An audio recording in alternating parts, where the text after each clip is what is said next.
It's you liberals who have lifted them up, Howard. Paul, you conservatives make a mistake. You can't afford to strangle hope in people. Without hope, people become dangerous. No, Howard. You liberals have let them invade our society. You give them jobs, political jobs. Paul, you missed the point. It's only the smart ones we move up. That makes it even worse. No, we have to move them up. If we leave a smart one in the ghetto, he might develop into a leader against us. But if we raise him up into white society, we neutralize him. He feels compelled to try to act like us. He loses his identity and his racial anger, if he has any. He becomes alien to his brothers. They realize he sold them out and they grow to hate him. He becomes worthless to them and safe for us. No, thank you. In fact, in his love for the creature comforts, except for his color, he's become one of us. Happy Monday to all of you who are tuned in to Feedback, a positive image production by Hood Research. I want to thank those of you who helped to sponsor this program. And for those of you who are considering, please make your check or money order out to Hood Research. Or if you prefer, you can make your check out to WHPR Broadcasting Company. We have no objection to that. We just ask that you mail it to Hood Research so that we can make sure that it gets credited for this program. And the address is Hood Research, P.O. Box 4416, Detroit, Michigan 48204. Again, that's Hood Research, P.O. Box 4416, Detroit, Michigan 48204. We have a website, which is hoodresearch.org. Email contact@hoodresearch.org. Again, the email is contact@hoodresearch.org. And the telephone number is area code 248-234-2371. I want to say good morning to everyone, and to Barbara and Vera and Les and Jay way on the other side of town, and to Barbara Norfleet and Rosa, and to Calvin and Carla and to Latasha. Those of you who I've met as I go around to the various meetings in the community, and I need to let you know that the Hood Research meeting is this coming Saturday. April the 14th. We will be meeting at the Dabo Center, which is 12048 Grand River on the corner of Wyoming. The Dabo Center, 12048 Grand River on the corner of Wyoming. The meeting is from 2 until 6. And this coming Saturday, we're going to have a doctor in the house who's going to talk to us about how to relieve stress, particularly since this is tax season, and also about fundamental medicine. There will be candidates there as they generally come, so that you have an opportunity to ask your own questions of the candidates, and they are there to share with you the platform that they have put together. That, again, is the Hood Research meeting, regular monthly meeting, this Saturday, April 14th, 2 p.m. to 6 p.m. Location is 12048 Grand River on the corner of Wyoming. Good morning to Les and to those of you who tune in regularly. I appreciate you joining us, and let others know as well that we're on Comcast 91, and you can also download us on your computer gadgets. The meeting. I'd like to give a good morning and shout out to Smith Bay. Saw him this past week. He's a good brother who's very involved. A belated happy birthday to Keith Hines. His birthday was yesterday. If you come to the Hood Research meetings, you know Keith Hines. Mm-hmm. Also, Sister Frida Washington, Brother Fred, Sister Jackie, talked to her, and there's something, HR Bill 1242. You might want to look that up. Very interesting. And as I always ask, have your friends, neighbors, family tune in and have pen and paper handy for valuable information you may want to record. That's right. And can't forget to say good morning to Sam and also to Michael. So, anyway, I guess as I go along, I'll be thinking about some of the other people that I saw over the weekend, to Ron and to Michelle. But right now, I want you all to know that we have a special guest with us, another lifetime member of Hood Research, and that is Tom Barrow. Thank you for joining us this Oh, morning. this is I'm thrilled. I haven't been here in a while, Us and too. Theo, it's great to be here this morning, and I'm so happy that you asked me and that I could work it out. This is good. Right. Hello, right. everybody. Haven't seen everybody in a while, although I'm out there. But hi, good morning. We have so many things that are taking place in and around the city of Detroit, and you really don't know where to start. Yes. You know, there are those who talk about how nice downtown looks and midtown looks, and then they stop there. But what about the neighborhoods? When are we going to have some uplifting of our neighborhoods?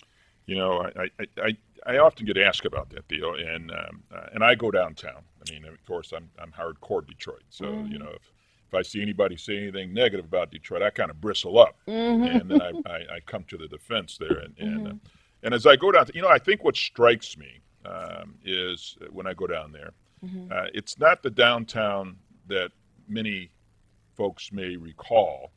It's a different kind of downtown aimed at a particular kind of a population. And I don't really object if that's what business folks want to do. Where I have my problem, I think, Theo, is the manner in which it was done. Creating targeted laws designed specifically to take away control from people of color, from black folks, and to transfer that power to someone else who doesn't live here and doesn't relate to us. Right. The way they took assets unfairly using these targeted laws. Right. The way they took the school system and decimated and privatizing it, and then will transfer the resources in the school system in very clever ways using finances and using financial terms, which I clearly understand, and they know that I understand this. And so as they transfer resources, you can see them gradually just eroding and erasing as they change the names of communities from the Cass Corridor to now Midtown. They change the name of downtown there to the district, and they change just change everything to erase the history. Joe Louis Arena, which they're going to tear down now, and which the city's going to pay for, despite somebody else getting all the benefits from it. But my biggest problem is how they did this, and the targeting of laws, and then. But what really I think digs me and gets into me much more, frankly, is how some of our leaders of color, black folks who are black leaders, we're easy to be loyalties to be transferred so cheaply, so cheaply. When I look at some of these things, now they got one of the council people down there now alleged they're taking $15,000. That's nothing. You know, and Sure. yet you'll ruin your life for $15,000. So easily, yeah. And then we find some of us who are very quick and easy to, by putting a daycare center in your church or your building, you now are co-opted. You can no longer be on the side of what you know to be right. You have to now appear to be another way. And so this reminds me so much of what you would read about during the days of slavery. I mean, I just have to be candid. Right. What church was that? There's a number of those that are happening out there. All you got to do is look at the big mega churches. Oh, okay. They're all up and down. You can see wherever events are being held, city events. These are people who have been co-opted, and they're all up and down the spectrum Right. of these megas. Right. And certainly I want people to worship as you see fit, but I really believe churches should not be involved in politics. And I think it's a violation of their 501c3 status. But who's going to question it? Because the people who are giving them the money are the ones who would be in the position to be able to question. So it's a very disturbing thing for me, and it has always bothered me because I see my neighborhood, and I see now that the neighborhood is so changing. I mean, you can see it. You see young and I really do not object to this. But you see young Caucasian families coming in, walking up and down Linwood, as if it's nothing. Linwood? And, yes, and you see them walking up and down like streets like Mack and Bewick, and with a baby carriage, and you see houses that we could not get financing for to rebuild and to reestablish them. Right. You see them getting all the money they want to turn them back to the way they looked in the 1940s when they were first built. And it's a disturbing thing. It's a disturbing thing. Not that I'm against it, but I just object to why people of color could not have had the same thing. Yeah, the way that it was done. I was going to say, I was in downtown Detroit yesterday. I rode along Gratiot, and sometimes I just like to ride, and what you're saying is absolutely true, and I marvel at, and my friend, she even mentioned how the street was so paved and everything. I say we have the Gratiot corridor is part of what they want to co-opt at some point. And I could see, as you say, individuals who were not native, let's say, to that neighborhood, now they're flourishing in there. And I would just add, and then we have a caller, that with the water shutoffs, if they can get people out of those areas, then automatically you can move other people in. And as you said, help them get the financing, take over, and then the community is not what it used to be. You hit on something there. You talked about the water shutoffs. Now, I don't think I'm unique when I say to you, you look on your water bill. Water used to be $6 that you get a whole quarter, dang near the quarter for water. Every 3 months. Yes, that's what I said, per quarter. Every 3 months you'd have $6 or $8. Yes. Now they add on drainage fees. They add on something from the storm water. They add on, so your water itself may only cost you $10 or $12. Yep. But then all these add-ons will bring that $12 bill up to $75, $80. And what we need to have, in my personal view again, is an affordability. And there's a way to do this. There's a way to do this. If you are truly from this community and want to really do this properly, there's a way to make sure that people pay what they can afford to pay. It won't let anybody get out of paying, but it's a way for them to do it, because water is life-sustaining. That's right. Without water, you die. That's right. And without water, you're going to get hepatitis. Without water, you're going to get other airborne and other kinds of diseases because your body's immune system now is not functioning properly. So there's a way to do that, but the problem, again, is the people who are in leadership positions aren't of this, aren't from us, and so they don't relate to us. So what? We die. So what do they care? Yeah, right. Take a call. Yes. Hello, caller. You're on the air. Would you share your name and how you're viewing us, please? Happy Monday. This is Psycho, Contest 91. Happy Monday to you. Did she say her name was LIFO? Did you say LIFO, FIFO? She said, Is that what you said, LIFO? Sly Stone.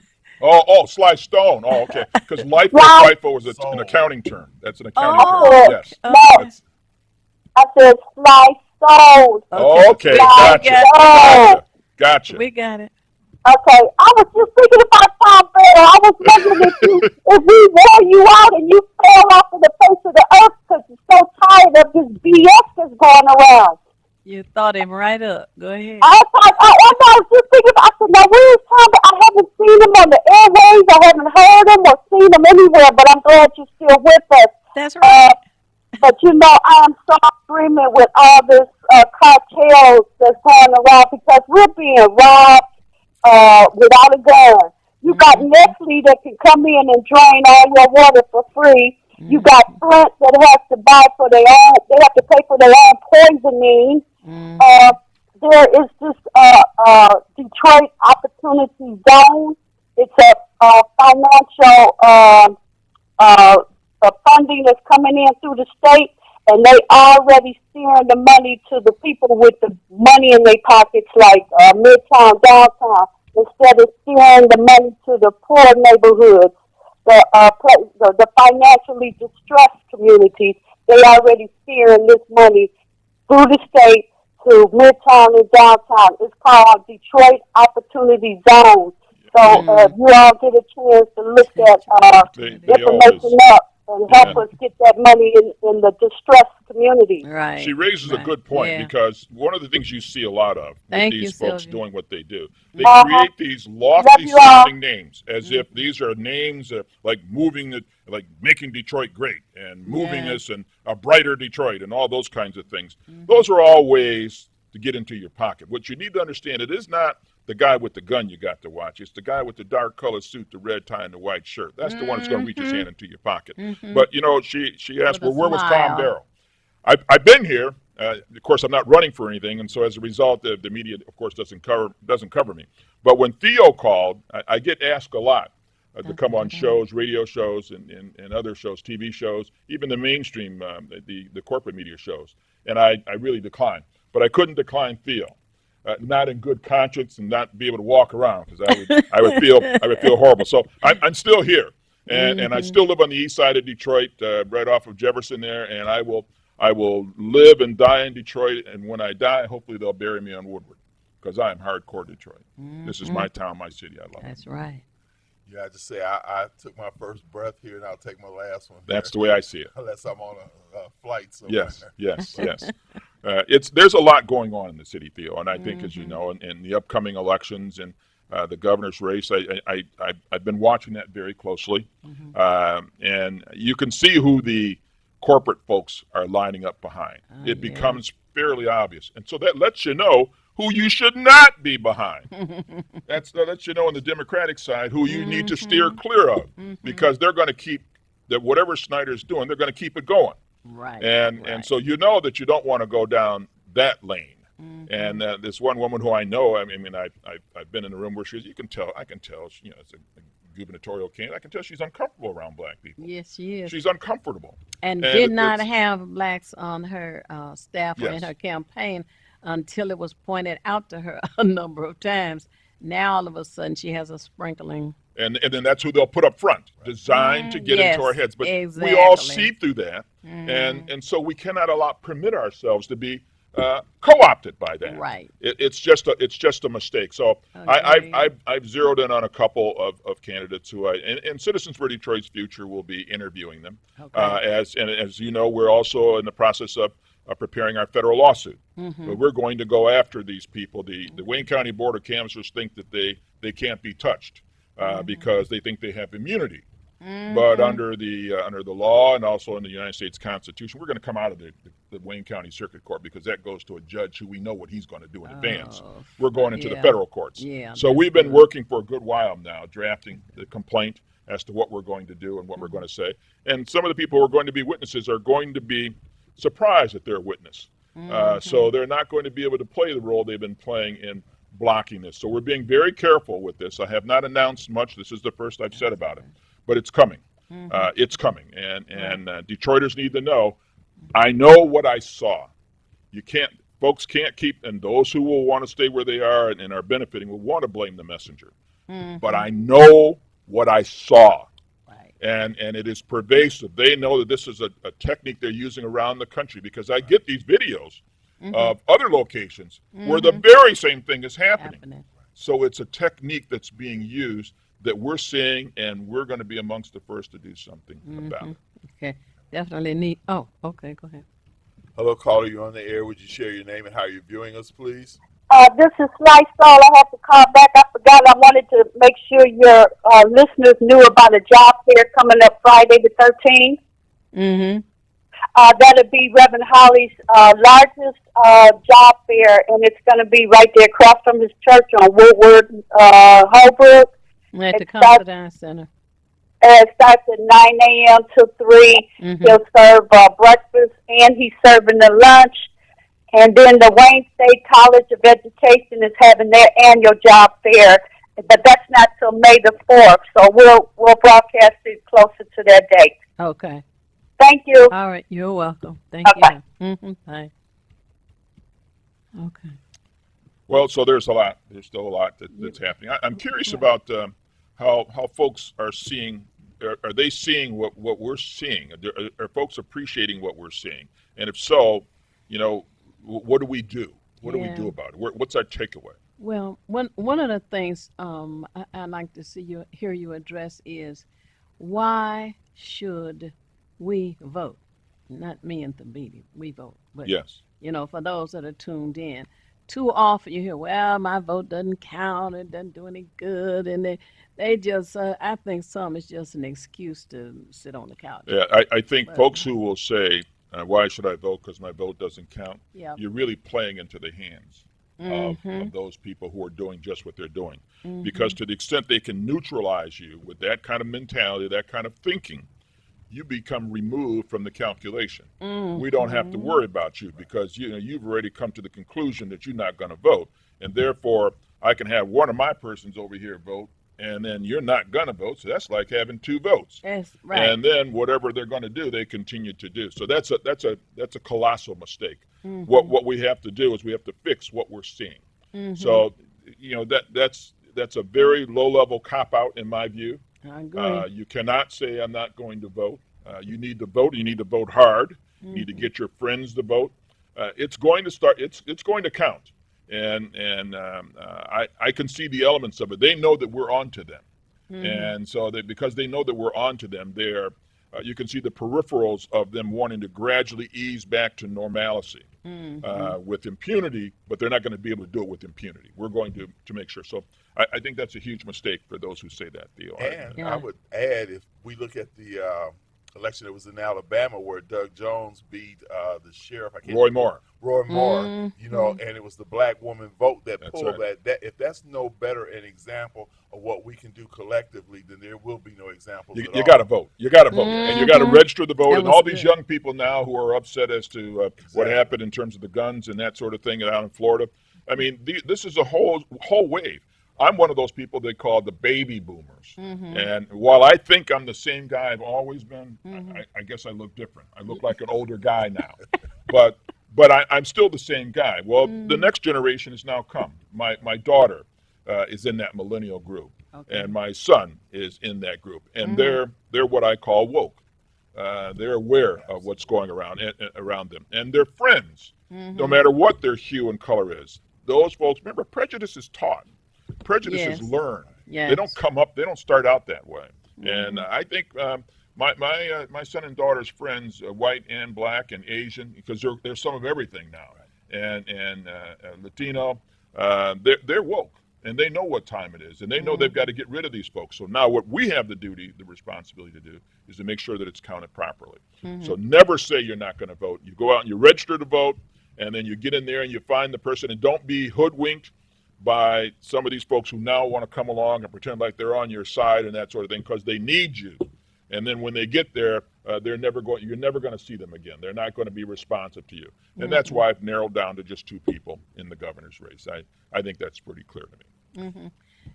I met a young lady a couple of years ago, and I talked with her yesterday, and I was just so excited because she's in her mid-20s, okay?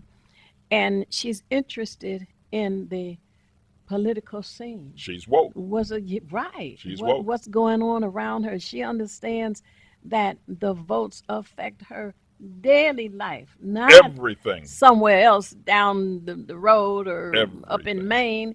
It affects you right here where we are. Yep.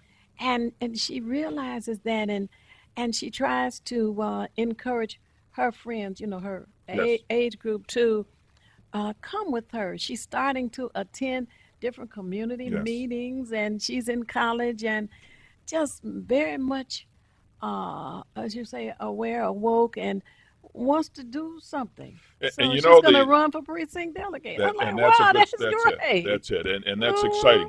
And what the corporate folks are going to try to do, the way they try to marginalize us and those people who are aware like that, they want to label you as activists, because activist then means you're extreme, and you can't be relied. Whatever you say can't be relied upon because we're activists. Those folks are activists because we're active in seeing what's going on, and we're just as those folks are just as normal and as regular as everybody else. But when you become visible, the media wants to label you in such a way so they can diminish you. Now, lines are full, but I want to add this real quick. In studying Hitler's book Mein Kampf, one of the things that he did to marshal the German mindset was to come up with what he called propaganda, which basically, as you said, Tom, labeling people. So if you give them a few labels and they're not really, this is what happened with number 45 as well. You give them a few things We're going to make America great again. We're going to build a wall. Yes. You just give them a few little things. You don't give them anything in depth, and they just, because they need loyalty to something, Yes. sort of grab on that. Yes. So like when you mention activists, automatically when you say liberal or activist or whatever, you automatically create an image or a persona about Yes. an individual or group. And when you do that, people who are not well read or well learned will follow into that path, and without even examining whether there's any validity to it or not, will just fall right in line with it. So I think we have to be, as you say, very cautious about what the media's role is in this. We can take the calls as far as I'm concerned, Theo. If you want to sure. hear what folks are saying, what folks are thinking you out may there. have questions. Hello, caller, you're on the air. Would you share your name and how you're viewing us, please? Hello, caller, you're on the air. Good morning, my wise and progressive friends. Happy Monday, Sam. Happy Monday. Mr. Bell, thank you for all of the good work that you have done and are doing to uncover the thievery of our election system. I'd like to know, you uncovered so many discrepancies, but yet nothing has changed. Is there any way that we can stop the corruption in the county, the city clerk's office? You put powder by the by the doorway to see footprints and so forth. Yes, you're aware of that. Yes, I did, because I was so sure. I just knew they're going to come back in that room at night. So I went around. What he's talking about is during the course of the recount, without anybody knowing, I went to the back door of the pavilion on Belle Isle where they were conducting it. And Sam, that's interesting. Sam, you would be aware of that. And so I sprinkled leaves back there because that door had not been open in decades. Right. So nobody knew that was the case. And then when all of a sudden seals weren't matching and things weren't lining up and so on and so forth, without anybody, I went to the back and looked. And there were those leaves pushed back. And then when we knew then that somebody had been in the room, we confronted them. And then the security guard then had to admit that somebody was in the room during the course of the night. But that's interesting. And the way we're going to stop them, Sam, and I really appreciate your kind words, is this federal lawsuit. I really believe, because we're taking it out of the state and we're alleging constitutional violations as well as these and naming the individual canvassers. I mean, you look at people like Jonathan Kinloch, and you look at people that are on there that are Hartunian, Krista Hartunian, and Doug Patterson, and they think they're able to get away with this because they think they're immune. But gross negligence, intentional gross negligence, waives immunity. And they don't think that we're going to be smart enough as a people, as black folks, that we don't have that intellect in their minds. So hopefully, Sam, we're going to fix this. But I encourage people to continue to vote. You gotta continue to vote, Sam. That's right. May I make a suggestion? Certainly, I'm listening. Yes, sir. We need to change the state law that allows ballots not to be counted if it looks like somebody tampered. That needs to be changed immediately. And I don't know whether anybody has gone after that, but I'm going to suggest that to my state rep, because that way, all you have to do is Tamper. put a mark on the ballot box. That's ridiculous. Yes. I think the way you make them, It's done on way you make them take attention to this, Sam, is part of our lawsuit. The candidates are asking for all their money back. So for all the money they spent on their campaigns, because had they known, this is where negligence comes in, gross negligence comes in, intentional tort, is had the candidate knew that you, Krista Hartunian, you, Doug Patterson, you, Jonathan Kinloch, were not going to do your job as canvassers, then they would not have run for office. Therefore, by your not doing what you're supposed to do, knowing what the law says, you are intentionally engaging in a tort. And therefore, you're going to be held accountable, and therefore the county is going to have to reimburse all these monies if we're successful. And I think we'll get there. We'll see. We'll get it into federal court and see if we get a chance at it. Thanks, Sam. Have a blessed day. All right. Oh, thank you for calling. Hello, caller, you're on the air. Would you share your name and how you're viewing us, please? Hello, caller, you're on the air. Hello. Yes. Oh, am I on there? Yes, Yes. you see, it's you. It's your turn. I'm enjoying your show. All right. I have two questions for Tom Bell. Yeah. What's your name? My name is Amina Muhammad. Thanks for coming. Thank you. For calling, I should say. Thank you. My question is, first of all, I would like to know where the grant money is for the homeowners in the city of Detroit. And number two, I want to ask Mr. Bell, are you since you were an accountant, are you or would you be able to help people with these new tax laws? Well, two things. Let me handle the last one first.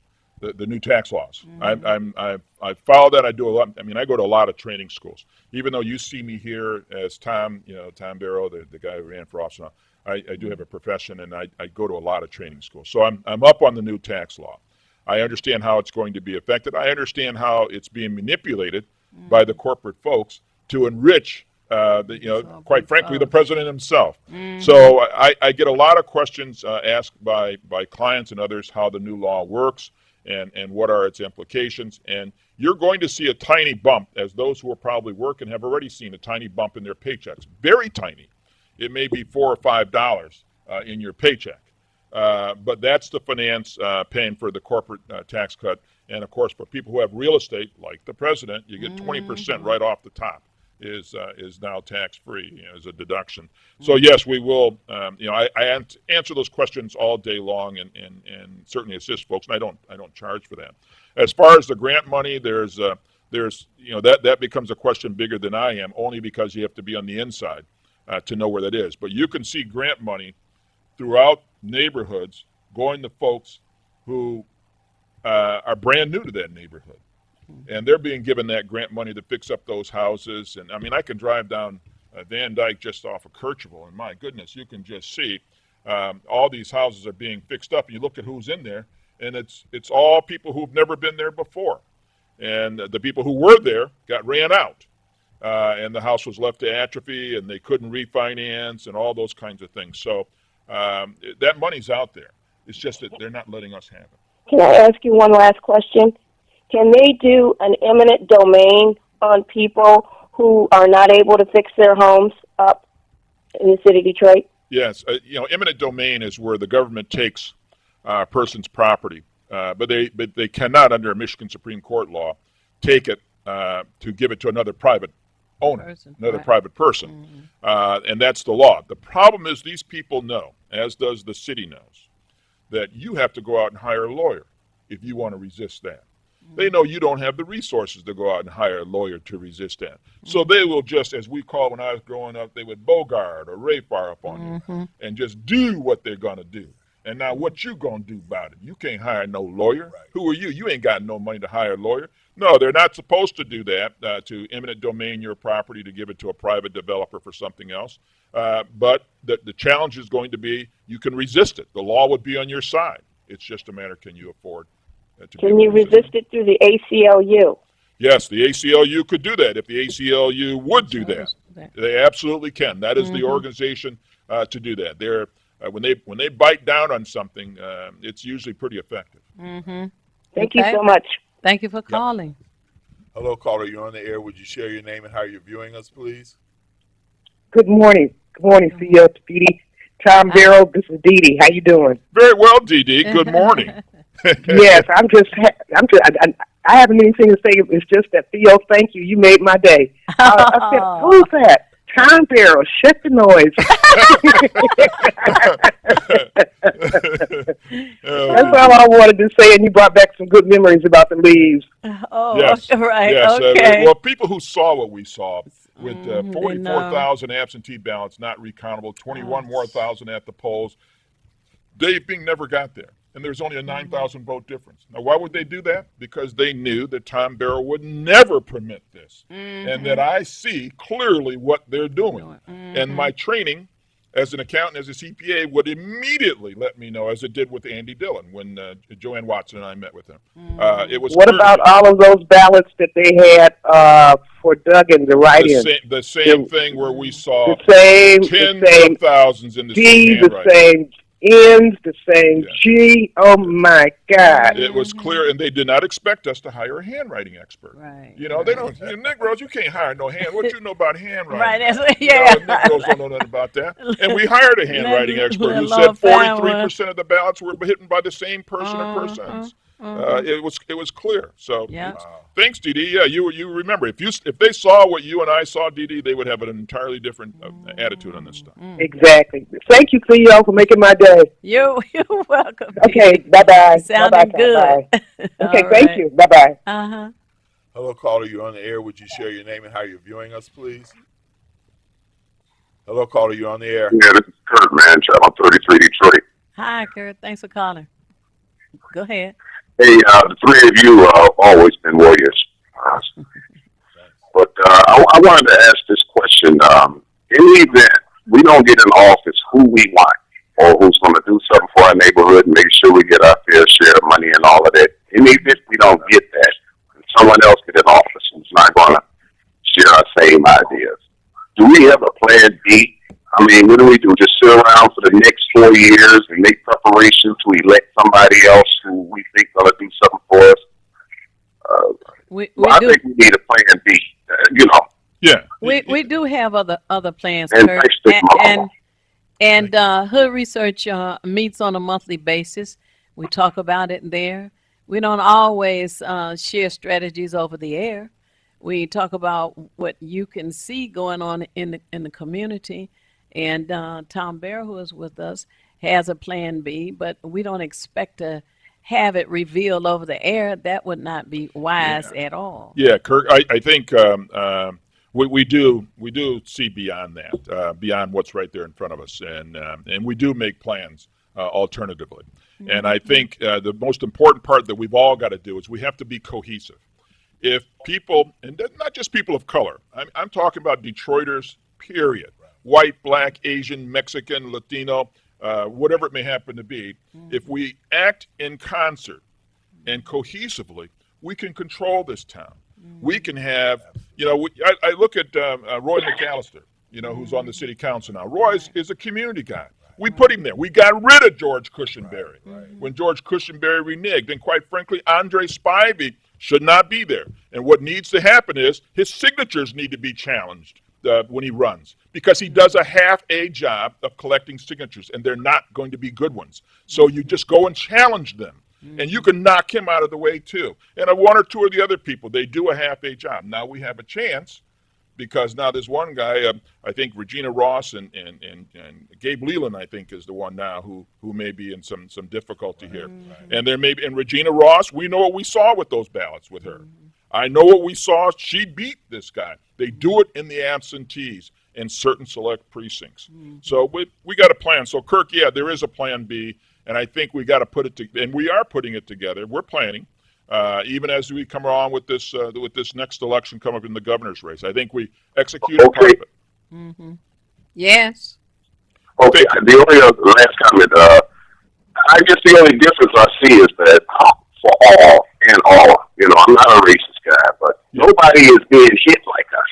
Yes. See, that's the difference. You see what I'm saying? No other nationality or group, you don't see them marching in the street for things that's being done to them. Just us. So I know that sounds kind of like a clannish, but you got to know, ain't nobody getting hit like us. So we need our own program to get our own thing together. I don't think we should be sitting around 4 years after we don't get someone in office when we want in office. And we need to put politics, just to the side for a minute during that 4-year period and do something else positive. Well, no, like other groups are doing. Kurt, no, you don't set anything aside. You have to multitask. If you have to learn how to multitask. You can't set something aside while you do something else.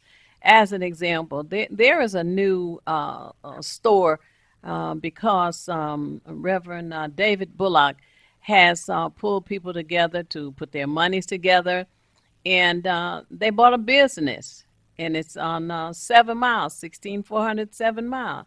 It's a small store, but it is an opportunity for people to come together and see what can be done. There needs to be a number of businesses by our people started throughout our community. And as I said, Hood Research, and I hope that you'll join us this coming Saturday, 2 o'clock, at the Dabo Center, which is on Grand River on the corner of Wyoming. 12048 Grand River at 2 o'clock. And candidates come through there all the time, so you get a chance to ask your questions of them. But you got to multitask. Can't be one thing. And I think, Kirk, what you're hitting at, Kirk, is why is it that we're always the ones who are having to fight and protest? It's because if we realize we have the power, they've got to get it from us. We have the numbers. We have the power. And so their objective is to split it asunder, is to fragment it, so that then it allows them, they'll pump money.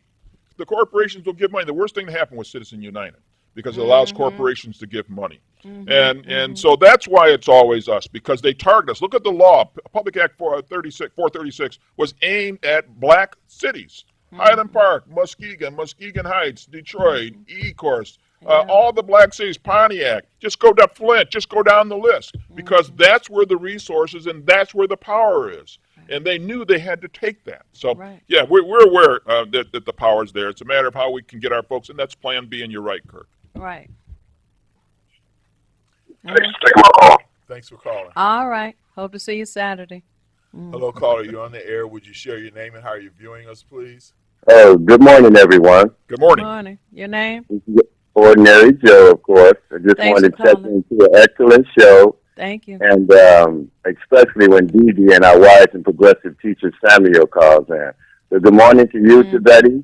Good morning to you, Theo, and good morning to the gentleman whose voice is just a little deeper than mine. I hear people tell me that a lot. I think I sound horrible when I talk, so when I hear myself. No, Tom Barrow. Okay, so what I want you to do, Tom, is give us an address to where we can send donations to you. And to Betty, would you please repeat the address where we can send donations to you guys, too? Thanks for taking my call. You go first. Thank you for calling. Okay, well, for Hood Research, it's Hood Research P.O. Box 4416, Detroit, Michigan 48204. Again, that's Hood Research, P.O. Box 4416, Detroit, Michigan 48204. And if you want to send to Citizens for Detroit's Future, particularly to help our legal fees, because we're running up quite a little legal tab, and we'll be doing a lot of public solicitation. You can send it to Citizens for Detroit's Future at 2650 Gratiot Avenue, Detroit 48207. And of course, I can be reached at tbarrow at CFDF, which is Citizens for Detroit's Future, but it's CFDFDetroit.com. And of course, I respond to all of the emails. I get a lot of them, but I respond to them all. But I think we're going to really, Mr. Ordinary Joe, we're going to really need the help of the public as we move forward into our federal lawsuit. And that's where the help, that's where we really send a message. But thanks for the call. I appreciate it. I was going to ask you, Tommy, because I can't write that fast either. I got some of them, but just for our audience as well as myself, 2650 Gratiot, and then you get Detroit 48207. And my email address, which I also wrote on that piece of paper, is tbarrow at CFDF, which means Citizens for Detroit's Future. So it's CFDFDetroit.com. Okay. All right. Okay. But I've got a question. Now, when we were talking earlier, and I appreciate the idea of coalitions, but when you think about us being over 80% of the population in Detroit, that just automatically says not only having a majority, but, whether Asians, et cetera, Hispanics align with us or not, if we flex the power that we have just as a group. And I believe the primary we had like maybe 10 to 15% of the people that came out. And I've often tried to emphasize to people that I associate, young and old, the idea that it only takes you maybe a half hour to vote out of a year. And you may have to vote twice in a year if there's a primary and general election. But you will spend more time than that at a show or standing in line for the new Under Armour store that opens downtown Detroit, or iPhones, you name it. You'll spend more time in those situations than you will just for a half hour of voting, which will affect you for the next period of years that come. I think one of the things that that these corporations and media does, and frankly, our leadership in the clerk's office is responsible, and it's because the voters' rolls are way wrong. They're way wrong. So, but it allows them to say that Detroiters don't vote, which implies, because Detroit is code word for black. So if the voters' rolls have 20% more people on them than really are there, because I see, I get the voters' rolls. I build my own databases, and I can see people who are 125 years old on the voters' rolls. Wow. I see people who I know are dead, and I get these calls all the time. Well, if the numerator is correct, but the denominator, the bottom number, is way high, is way too much, then it's going to make it look like you're not voting. It's going to make it look like, well, Negroes in Detroit are just not voting, or Detroiters are just not voting. And I can tell you, we are much more responsible than they're giving us credit for. Absolutely. But we've got to get out and we've got to vote, because you're right, we do have the power. But if we keep folks keep coming in like they're doing now, they're going to marginalize you. If you let them continue to break us, to break Detroiters up, progressive Detroiters, not just blacks, but progressive Detroiters, you continue to let them break us up, pretty soon they're going to be able to outvote you legitimately. And then then everything's going to be on the up and up after that. Of course, then they're going to say, well, let's let things be as they are. And just let the past be the past. And that's what they always say. Right, like, let's move on. Let's move on. Yeah. But it was revealed when President Barack Obama ran for office, because there was an announcement on the news that only 17% of the people came out to vote, and folks were wrapped around the block. Yes, and that's the game. That's the same lie they told us last time. And when people started protesting, all of a sudden, the next report, 25% of the people have come out to vote already. It was much higher than that. It's much higher than that. It's because the rolls are bloated with people. I mean, you got 500. They got 500,000 people. I mean, that would effectively make 70% of your citizens are registered voters, when in fact you got 40% of kids. And so how could you have the rest, 100% of everybody else is a registered voter? No, of course not. Of course not. It's because the whole thing it's all messed up. And they got upset when their guy this time, Garland Gilchrist, got had. Now they got upset now, because I told Gilchrist, I told him before the election. Because I supported Dieta Wilcoxon in the primary, and I told Gilchrist in a private meeting after the primary was over, I'm going to tell you right now, man, you're going to get very close. You're going to get very close, but you're going to lose by less than 1%, because they're going to take it from you. They can't have you get there, because they need this woman over here to do what they're doing. And so you need to allege the fraud, and that you're going to lose. It's going to get really red. You're going to get the sense every place you walk, everybody's going to be for you. And he spent just hundreds of thousands of dollars. She didn't spend anything. She may have spent a few little billboards, but that's it. And he gets right there, and sure enough, he loses just by 1,000 or so votes. 1,000. And as I told him, this is going to happen to you, man. I saw it. They're going to manipulate. And when you gets into doing the recount, he sees all of a sudden all these cases you can't recount. He got had. Corporations got upset now because that's their man. That's their man got had. Yep. But voting is urgently important. And if you feel your vote won't count, if you don't vote, it won't for you, but it will count for them. Hello, caller. You're on the air. Would you share your name and how you're viewing us, please? Yes, hi. This is Kay. Thanks for calling. Channel 33 in Detroit. Thanks for calling. You're welcome. And I would just like, from your guest, an example, maybe 3 examples of how voting has helped us in Detroit in the last 5 years. And I'll hang up and listen to your answer. Thank you. Well, let's do it not just in the last 5. Let's go back some time. All right. Let's see how voting helped. All right. Okay. I mean, of course, the voting certainly helped this last time because we got rid of George Cushenberry, who was clearly a corporate sycophant, in my view. And you got Roy McAllister. But we also saw, as a result of what happened this last time, we were able to see, when we got into the cases, this systemic problem with the seals and things of that sort. So it lets us know what's going on. But let's go back into the past some as to what happened when voting was counted correctly.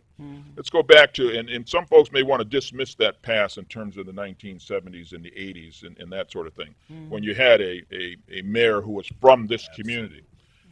For those of you young folks who do not know, because you see just today, There was a time you couldn't be governor, you couldn't be congressman, you couldn't be senator unless you came by Detroit, unless you got holy water from the people in Detroit and the mayor from the city of Detroit. That's historical. Folks, not just blacks and whites and Latinos voted in a consistent block for Mayor Young. As a result of that, I became a CPA. As a result of that, I started an accounting firm that grew to become the largest, second largest in the nation, if not certainly in the Midwest. As a result of that, I hired dozens of CPA people who are now CPAs today because of Coleman Young. As a result of that, I became the chairman of the State Board of Accountancy because of Coleman Young. As a result of that, there's all kinds of CPAs that are out there today who would never have been but for Coleman Young. Now, I'm only talking about the CPAs. Look at the law profession, the healthcare profession, Detroit Receiving Hospital, and all of these other entities. That's what voting does for you. What's happening now that we're seeing in the manipulation, because you can't be dismissive, because what you're seeing now as the results are not the true results. I'm telling you, folks, because you didn't see it, hundreds of us saw it. Yeah. If you saw what we saw, you would not believe that what's happening now, what people are seeing, is actually the truth. And I know what I know, and I know what I saw. And I'm not one of those conspiracy theorists. I'm a business guy, very practical, and I find. But she raised a good point. I think it was Katie. I think her name was Kate. Yeah, Kate. I think she raised a good point. What's it done for us in the last 5 years? And that means what has it done for us since 2013? And of course, that's when we saw all the same signatures. And what has it done for us before that in 2009? That's when 66,000 votes couldn't be recounted, and a 9,000 vote difference. So what has it done for us? It's been tough to point to that, because we're not getting what's really the case. What we're getting now is the corporations running things. And I'm not against downtown. I don't want anybody to think that for 1 minute. I think it's I don't like how they're doing what they do. Right, I agree with that. You know, and what's interesting too, I can't really address her question directly, but only to say that when we consider, like you say, you look back during that time, the Coleman Young administration, you consider the percentage of people who were engaged and involved that didn't have this apathetic or despondent type of mindset that my vote doesn't count. People were a lot more politically engaged, but the media became such a strong force in influencing that they couldn't dismiss what we did then. They can easily dismiss it now, set a narrative or a mindset, and people get into that narrative or mindset, and it's like they don't even take the time to either research or become aware of what's going on. So as a result of that, it's easy to throw your hands up and say it doesn't work. One thing I will add, as we get out to like maybe the last 4 or 5 minutes of the show, one thing I am encouraged by, but I don't know how it's going to work out, is when the Parkland students and then students around the nation galvanized. One of the things is that, and I don't know if these representatives, state senators, legislators, et cetera, paid attention, but these are going to be the new voting generation. That's right. So I think that if certain fear can be instilled in them to say, well, wait a minute, we may have to cater to them because this is a movement now, and we still want to hold our jobs. I mean, for them, that's the only thing that matters. And even with corporate support, lobbyists, special interest groups, et cetera, you can not deny the majority when they have spoken. We do have another caller. And very quickly, as you go to the caller there, it's what's happened with the Parkland students and so many others. These young folks are woke, and they're progressives. And even if they come from a conservative family, the kids are progressive because prejudice is learned. Yeah. Hello, caller. You on the air? Would you share your name and how you're viewing us, please? Yes, this is Darrell on Comcast 91. Thanks for calling. Go ahead. Mr. Barrow, you mentioned most of this is happening because corporations are running things. And it always brings to my mind, are not the city of Detroit, state of Michigan, federal government, for that matter, corporations? So instead of us having 3 entities, the corporations, the government, and the people, we actually only have 2, the people versus the corporations, which I include the government as corporations. All right. Well, unfortunately, I had a tough time trying to understand. She's kind of close to the phone. But she said something effectively. The corporations are responsible for a lot. But that gets back to my comment about Citizens United. Absolutely. Thank you, Cora, for calling in. You know, it's important for our people to attend the various community meetings and learn as much as they can about what is going on and how to respond and to support those who are acting on behalf of those in the community as opposed to those who are turning their backs on us. There are a lot of cheerleaders out there. The mayor has his own city council, and they're in the form of district managers, assistant district managers. There are a total of 15 of them. They attend meetings and they ask what you need, etc., and make you just feel warm and fuzzy inside. But you need to look at actually what is taking place, how much of the change is going on within the neighborhoods. That's where we live, in the neighborhoods. 17,000 households are slated to be shut off from water. Wow. Water I did see is that. I for did see life. that. Yeah. Yeah, it's- 17,000. Why? Why don't we have a water affordability plan? Now imagine kids don't have water to drink. They don't know why they don't have water to drink. Right. Their mama or their daddy is struggling to make ends meet. Mhm. You know, it's a difficult time, and no, there seems to be no sensitivity to that. Right. No one. It's like no one who Exactly. cares in power cares. They'll say, "Well, don't get your nails done."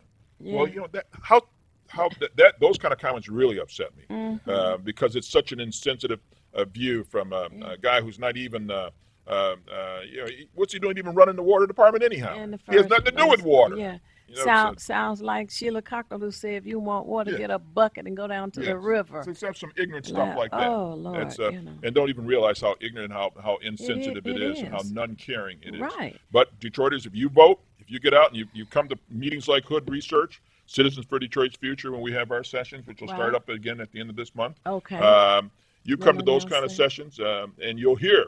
And Yeah. you'll hear the Plan B. I Right. think I can't remember the gentleman's name who called. I think it was Kurt, Kirk or somebody Kurt, like that. Yes, call you'll and hear ask about Plan that. B, and you'll see what the planning is. Right. And that's why I think those are very important. Yeah, I want to thank you so much, Tom Barrow, lifetime member of Hood Research, for joining us this morning. Yes, I'm thrilled to be here. I'm always thrilled to talk to Detroiters. You know, Oh, and folks who absolutely. live folks who live in the suburban communities. They got Detroit at heart. That's why they're still very involved. Right, So, and yes. they download the new new app? computer. Oh Yes. yes, they watch it too as well. But now I'm so sorry we're at the end of our program, but I want to let you know it's not necessary for you to know everything. What is necessary is for you to know how to find what you need when you need it.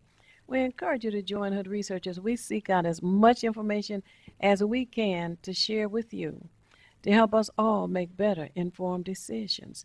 And we certainly do hope to see you this coming Saturday at the Dabo Center, 2 o'clock. The BD. If you want to be nothing, do nothing. But the only problem with doing nothing is you never know when you're finished. Make sure you're registered to vote. We'll thank our engineer. And now we want you to stay tuned for Get in the Know with Marley B.